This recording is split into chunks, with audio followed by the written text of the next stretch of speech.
सुहाई रंगीनी लखिला गोपियों के काले गुलाब सुहाई रंगीनी लखिला गोपियों के काले गुलाब सुहाई रंगीनी लखिला चुलिया पर जालीदार बिछा के छोड़ी आज मंदिला चुलिया पर जालीदार बिछा के छोड़ी आज मंदिला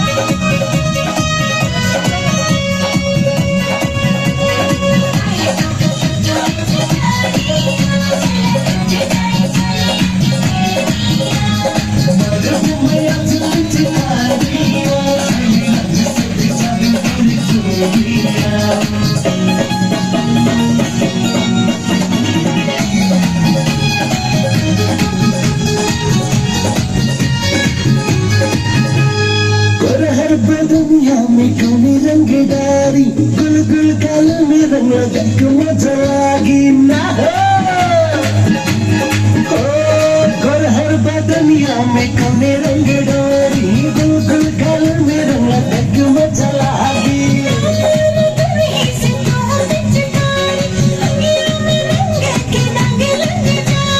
ढोलक के ताल में रंग है उड़ाई दुई दिन की जिंदगी में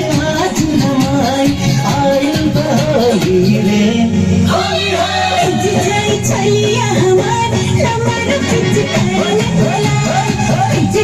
चलिया हमार लमन कुछ करने बोला चलिया बाजाई तार बिजा के छोड़ी आज मंदिला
धन्यवाद कलाकार के लिए।